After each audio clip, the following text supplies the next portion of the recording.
Welcome back to the Self-Educated Economist channel. I'm a self-educated economist, and this video we're going to be talking about central bank digital currencies, or CBDCs for short.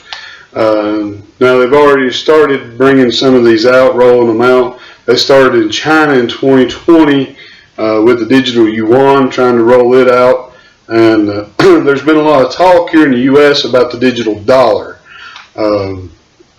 For short, so nobody gets confused, I put it as FedCoin, as a lot of people refer to it in the economic space. They refer to the CBDC as a FedCoin, and we're going to go into the dangers of why a federal central bank digital currency could be bad for the economy and bad for the average Joes and Janes in the economy. So let's dive right in.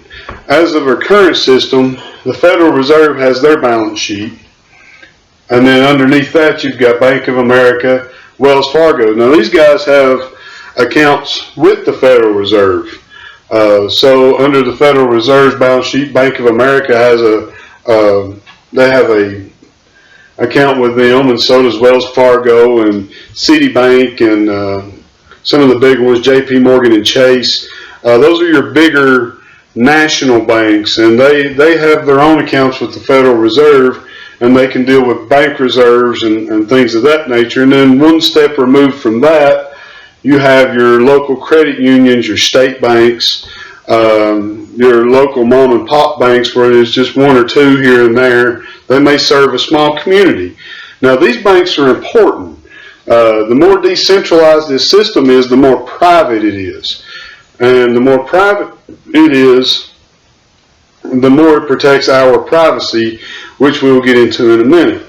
But one of these little banks down here, like your credit unions, your local banks, those banks that just serve a community or two, why they are important is because they can loan to the local community, and they're in that community, they know the community, they know who to loan to, and these guys can really facilitate business a lot better because they know who and where to loan the money to, and they're your local people that you grew up around. Whereas if a small business goes to Bank of America, for instance, and goes, hey, I need a loan, and they've not done any business with Bank of America, they don't know the banker, they may not be as inclined to give them the loan as, say, somebody that went to high school with them who's now a loan officer in the bank that goes, hey, I know you, and I know your background, and I know that you can do this. So that's why these smaller banks are important for our economy as a whole.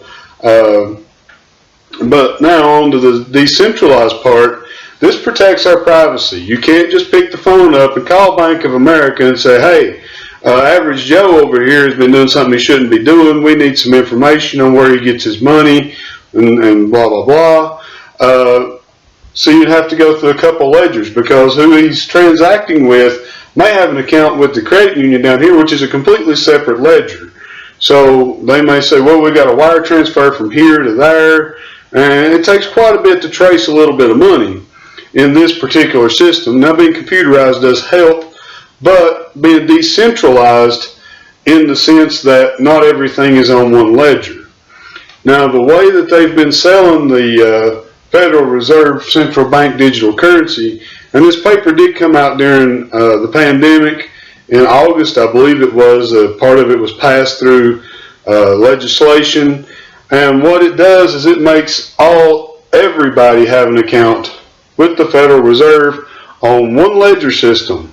So not only can they see everything that you do, where all your money goes, who pays who, but now you got to think this is a central bank digital currency. A complete cashless system is dangerous in the fact that they control when the money goes into your account, whether you get it on your phone, whether you get it on your computer, however you get it. They can program you to get the money. They can also program you to not have the money. They can also see when you get paid. In this system, in the current system, you may actually do something for somebody, and they may give you, say, $500. Okay, well, it just goes from one ledger to the other, one bank to the other. It's $500, no big deal. Well, in this system, they can actually see that that $500 came into your account as income and can tax that because it is programmable. They can also put an expiration date on it.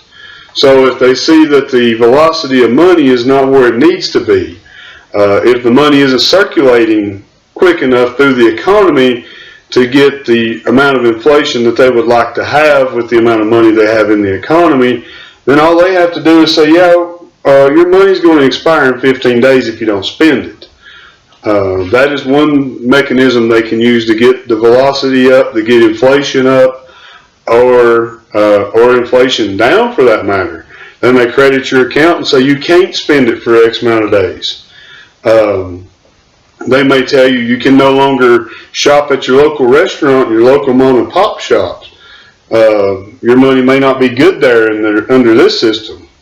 Because it's programmable, they can also program where you can use it and when you can use it. And if you can imagine it, this will be the total control over the monetary system.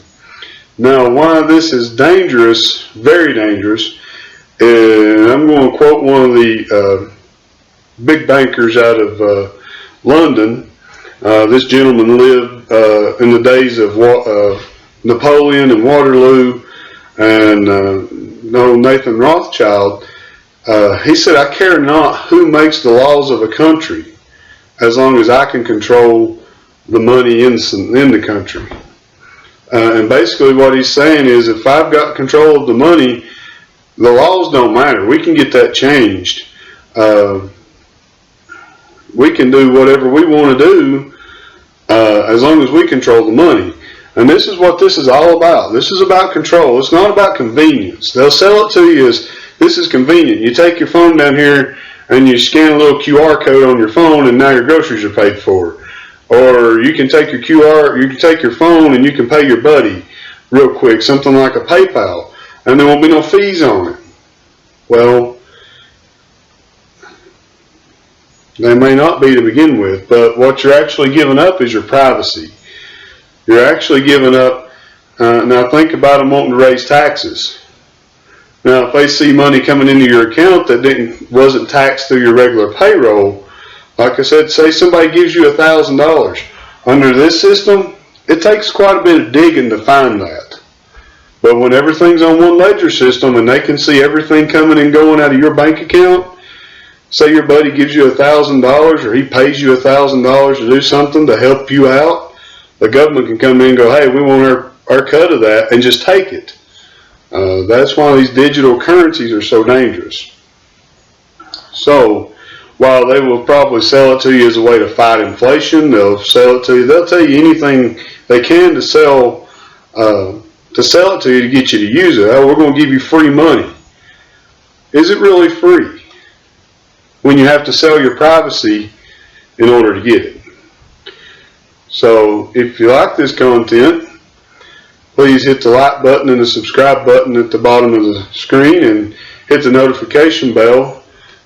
Check out our playlist on personal finances, and also check out some of our macroeconomic videos that I do, and I'll see you on the next video.